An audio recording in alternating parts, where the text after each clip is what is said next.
پہلے تو اگر ناظرین کو آپ بتا سکتے ہیں کہ جو آزاد جموں اور کشمیر کے انتخابات ہیں، کیا اب ہم کہہ سکتے ہیں کہ یہ وفاقی حکومت کے لیے ریفرینڈم ہے، یا بین الاقوامی سطح پر اس کی اہمیت اور بھی بڑھ گئی ہے، جہاں سیکیورٹی کی صورتحال کے حوالے سے بات کیا جائے، جوائنٹ ایکشن عوامی کمیٹی کے جو مطالبات ہیں اس کے حوالے سے بات کیا جائے؟ دیکھیے، میں یہ کہوں گا کہ یہ الیکشن ایک بہت بڑا موقع ہے پاکستان کے لیے اور آزاد کشمیر کے لیے بھی، کہ اس وقت جو چیلنجز اس علاقے میں ابھرے ہیں، جو ناراضگیاں ابھری ہیں اور جو سیاست کی کمزوریوں کی وجہ سے مسائل ابھرے ہیں، یہ الیکشن ان تمام مسائل کو کتنا حل کرتے ہیں، کتنا حل کی طرف لے کر جاتے ہیں۔ آپ کو پتہ ہے، ایک تو ویسے ہی اس وقت ایج آف اینگر ہے اور پاکستان میں ہر طرف ایک ناراضگی موجود ہے، نوجوان خاص طور پہ ناراض ہیں اور ہر علاقے میں اس ناراضگی کے اظہار کے اپنے انداز ہیں۔ اب آزاد کشمیر کی ایک بہت بڑی جو اسٹرینگتھ تھی، جس کی وجہ سے وہاں لوگ بہت مطمئن بھی ہوتے تھے، وہ یہ تھے کہ ایک آبادی کے لحاظ سے ایک چھوٹا علاقہ، صرف 45 لاکھ تقریباً آبادی، اور اس کے پاس وزیر اعظم بھی تھا، اس کے پاس صدر بھی تھا، اس کے پاس اسمبلی بھی تھی، اس کے پاس کورٹس بھی تھیں، سب کچھ وہاں موجود تھا چھوٹے سے علاقے میں، اور تقریباً فیس ٹو فیس تھا حکومت کا اور عوام کا ایک براہ راست کنیکشن تھا۔ لیکن ہم نے دیکھا اس کی دوسری سائیڈ ابھری۔ دوسری سائیڈ کیا ابھری کہ وہاں جو گڑبڑ ہو رہی تھی، جو کھچ کھانا تھا، وہ بھی لوگوں کو براہ راست نظر آ رہا تھا۔ ایسا نہیں تھا کہ اتنا بڑا پنجاب ہے اور لاہور میں جو ہو رہا ہے اب وہ سب کی پہنچ سے دور ہے، سندھ میں، باقی جگہ پہ بھی، بلوچستان میں بھی ایسے، یہاں پھر چھوٹے خطے ہونے کا یہ نقصان ہوا، تو اس کی ناراضگی ابھری، ناراضگیاں بھی موجود تھیں۔ لیکن دیکھیے امبر، اس وقت جو ایک بہت بڑا سوال، اور اس سے پہلے جب ہم، اگر معذرت میں آپ کی بات کاٹ رہی ہوں، لیکن جو پولیٹیکل انسیکیورٹی، انسٹیبلٹی بھی ہمیں نظر آئے پاکستان پیپلز پارٹی کے علاوہ، اس سے پہلے پاکستان تحریک انصاف، ان کے اس سے پہلے کے جو پرائم منسٹر تھے، کیا کچھ ہوا ہے، یہ بھی ایک وجہ بنی؟ دیکھیے، اس کو ایک بڑی چیز میں رکھتے ہیں جو میں عرض کرنا چاہ رہا تھا، کہ جو گلگت بلتستان ہے اور یہ جو کشمیر ہے، یہاں کے عوام اب بھارت کے ساتھ ڈسپیوٹ کے ہاسٹیج نہیں رہنا چاہ رہے۔ اس وقت جو ان دونوں خطوں کا بندوبست ہے، وہ مکمل طور پر کشمیر ڈسپیوٹ کے ساتھ پھنسا ہوا ہے۔ اب کشمیر ڈسپیوٹ کے ساتھ تو پورے پاکستان کی ایک کمٹمنٹ ہے، ان علاقوں کی بھی، آزاد کشمیر کی سب سے زیادہ ہے، لیکن جو اس خطے کی گورننس ہے، وہ چاہتے ہیں کہ وہ اس کے ساتھ نہ اٹکی رہے۔ اب یہ جو سوال ہے، مثال کے طور پر یہ اسپیشل سیٹس کا، کہ 45 براہ راست الیکٹ ہونے والی سیٹوں میں سے 12 سیٹیں ایسی ہیں جو ٹیریٹوریل نہیں ہیں، باہر سے آتی ہیں۔ اب دو، آپ دیکھیے ٹینشن کہاں پہ ہے، کہ ایک طرف ایک خطہ ہے، اس خطے کی حکومت جواب دہ ہے ان لوگوں کو جو اس ٹیریٹری میں رہتے ہیں، اور دوسری طرف 12 وہ لوگ ہیں جو اس وجہ سے آتے ہیں کہ کشمیر ڈسپیوٹ کا ایک ہم نے ایک سیٹ اپ بنایا ہے، اور ہم یہ کہتے ہیں کہ اسمبلی پورے کشمیر کو ریپرزینٹ کرتی ہے، جو پاکستان کا حصہ ہے، جو پاکستان کا حصہ نہیں ہے۔ کچھ عرصے کے لیے تو ٹھیک ہے، لیکن یہ ڈسپیوٹ، کیونکہ ہمیں تو معلوم نہیں کب جا کے سیٹ اپ ہوگا، تو یہ علاقے کہتے ہیں کہ بھائی آپ ہمیں ہمارے حقوق دیں اور ہمیں ٹیریٹوریلی ٹھیک طریقے سے اپنے آپ کو گورن کرنے دیں۔ یہ ہے بڑا جھگڑا۔ اب ایک تو وہ بھی ڈس افیکشن آپ کو دیکھیں موجود ہے۔ اب اس کے اندر جو حکومت کی جس طریقے سے آزاد کشمیر میں تبدیلیاں ہوئی ہیں،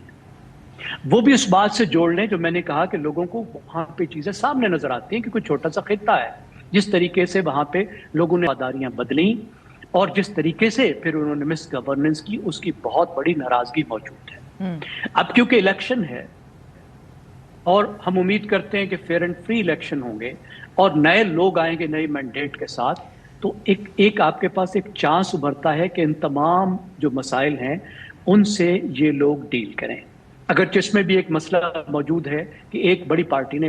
بائیکاٹ کیا ہوا ہے۔ بالکل، میں اسی پہ آنے لگی تھی کہ دیکھیں فری اینڈ فیئر الیکشنز کی بات کر، اس دور میں تو ہر الیکشن پہ شکوک و شبہات ہوتے ہیں، پھر وہاں سیکیورٹی کی صورتحال آپ دیکھ لیجئے کہ راولا کوٹ ابھی بھی وہاں حالات کشیدہ ہیں، ٹھیک نہیں ہیں، تو ایک لمیٹیشن آ جاتی ہے۔ پھر اس کے ساتھ ساتھ آپ کہیں گے کہ ایک بڑی اپوزیشن کی جو جماعت ہے اس نے بائیکاٹ کر دیا ہے، تو ڈسپیوٹ ریزولوشن اس قسم کے الیکشنز کے بعد ممکن ہوگی؟ اب یہ دیکھنا ہے کہ جو الیکشن ہے اس کو حکومت کس طرح سے کرا پاتی ہے، کیونکہ خود ایک بڑی پارٹی مسلم لیگ نواز کہہ رہی ہے کہ اس کو ڈیلے ہونا چاہیے۔ اب اگر اس سیکیورٹی کی وجہ سے کچھ جگہ پہ الیکشن نہیں ہو پاتے، یا اگر وہاں پہ ٹرن آؤٹ کم ہوتا ہے یا الیکشن پہ سوال ابھرتے ہیں، پھر تو ظاہر ہے اس الیکشن کی جو لیجیٹیمیسی ہے اس پہ سوالات اٹھ جائیں گے۔ لیکن اگر الیکشن کی لیجیٹیمیسی پر سوال نہیں اٹھتا، مؤثر طور پہ الیکشن ہو جاتے ہیں، ٹرن آؤٹ بھی بڑا ہوتا ہے، اتنا اچھا ٹرن آؤٹ ہوتا ہے کہ پی ٹی آئی کا جو بائیکاٹ ہے وہ ایک طریقے سے لوگ مسترد کر دیتے ہیں، پھر اس بات کا امکان ہے کہ یہ الیکشن جو ہے معاملات کو آگے طرف لے کر جائیں۔ لیکن اس میں پھر بہت ہی اہم بات یہ ہے کہ یہ جو پارٹیاں ہیں، کون حکومت بناتا ہے، کون اپوزیشن میں رہتا ہے، اور حکومت اور اپوزیشن مل کر کس طریقے سے جو اس وقت کے تمام تنازعات ہیں ان کو حل کرتے ہیں، حل کرنے کی کوشش کرتے ہیں۔ اچھا، اب دو بڑی جب سے کنٹیسٹ کر رہی ہیں الیکشنز، آپ کو لگتا ہے کہ جو ان میں اختلافات ہیں وہ زیادہ ابھر کے اب بھی نظر آ رہے ہیں؟ ایک طرف بلاول بھٹو زرداری صاحب تو خواجہ آصف کا استعفیٰ بھی مانگ رہے ہیں۔ مجھے نہیں لگتا کہ ان دو میں کچھ اس طرح کا اختلاف ہے، کوئی سنجیدہ اختلاف نہیں ہے۔ مجھے میرا نہیں خیال۔ دیکھیے، پارٹیز کے طور پر تمام پارٹیز کا آپس میں جھگڑا رہتا ہے، یہ دو الگ پارٹیز ہیں، انہوں نے ہمیشہ ایک دوسرے کے خلاف الیکشن لڑنے ہیں، ان کا ووٹ بینک آپس میں مکس نہیں ہوتا۔ اس لحاظ سے جب یہ الیکشن پہ جائیں گے تو اسی طرح کی گفتگو ہوگی، جب الیکشن میں نہیں ہوں گے تو پھر ان کی آپس میں سیٹلمنٹ بھی ہوگی۔ لیکن یہاں پہ میں نہیں سمجھتا کہ جو حکومت بنے گی اس میں یہ دو اکٹھے ہوں گے۔ اس میں اہم بات یہ ہوگی کہ ان دو کے علاوہ ان دو میں سے اگر کسی کو اکثریت ملتی یا نہیں ملتی، اگر کسی کو اکثریت نہیں ملتی تو پھر جو آزاد ہیں وہ کتنی بڑی تعداد میں ہیں اور وہ کس طرف جاتے ہیں۔ تو میرا خیال ہے اور اسی حوالے سے میں آپ سے جو پوچھنا چاہ رہی ہوں زیغم صاحب، کہ آپ کو لگتا ہے کہ اس وقت ایڈوانٹیج کس کے پاس زیادہ ہے؟ پاکستان پیپلز پارٹی جس کی حکومت تھی، جو گزری ہے، وہ دوبارہ سے انکمبنسی فیکٹر بھی ہے، یا پاکستان مسلم لیگ نواز جنہوں نے اس طرح کی کیمپیننگ نہیں کی لیکن وفاق میں ہیں تو ان کو ایک وہ فائدہ بھی ہوتا ہے وسائل کے حوالے سے، ڈسٹریبیوشن کے حوالے سے؟ دیکھیے، جو 33 ٹیریٹوریل سیٹس ہیں، یعنی وہ سیٹس جو آزاد جموں کشمیر کی خطے کے اندر ہے، اس میں تو میرا اندازہ یہ ہے کہ اس وقت پاکستان پیپلز پارٹی کو ایک ایڈوانٹیج حاصل ہے۔ ایک تو ان کا پرانا تعلق دیکھیے، اور اس میں جو پیپلز پارٹی نے جس طریقے سے ایک بھی سیاست کی ہے، جس طریقے سے پھر انہوں نے ان لوگوں کو ساتھ ملایا ہے جو ابھی پہلے پی ٹی آئی کا حصہ تھے، الیکٹیبلز بہت سارے، ان کو اپنے ساتھ، جس طرح تنیر الیاس صاحب ہیں، سردار تنیر الیاس کو انہوں نے ساتھ سے ملایا ہے، سلطان محمود کو ملایا ہے، اس طرح کے اور بہت سے لوگ ہیں۔ مسلم لیگ نواز کو جو ایڈوانٹیج رہتا ہے کہ جو مہاجرین کی 12 سیٹیں ہیں جس میں بہت ساری پنجاب میں، وہ مسلم لیگ نواز کو مل جاتی ہیں۔ اور میری اپنا خیال ہے کہ مسلم لیگ نے جو گفتگو کی ہے، ابھی ان کے بزرگوں نے جو آزاد کشمیر کے لوگوں کے بارے میں گفتگو کی ہے، یہاں تک کہا کہ یہ لوگ تو اصلی کشمیری نہیں ہیں، مجھے لگتا ہے اس ناراضگی کی کچھ نہ کچھ ان کو پنشمنٹ ضرور ملے گی۔ ٹھیک ہے، اچھا آخری سوال، کیونکہ میرے پاس وقت تھوڑا ہے۔ ایک طرف ہم نے دیکھا مولانا فضل الرحمان نے جو سپاہیوں کے بارے میں افسوسناک ان کا بیان آیا تھا ایک جلسے میں، دوسری طرف انصاب کی بہن جنہوں نے ایک پرانا پوڈ کاسٹ دوبارہ سے نشر ہوا تھا پچھلے سال کی جو جنگ تھی اس کے بارے میں بات کی تھی۔ مولانا صاحب اور ظاہر ہے وہ اڑ گئے ہیں، نورین نیازی جو ہیں ان پہ کیس ہو گیا ہے NCCI کی طرف سے،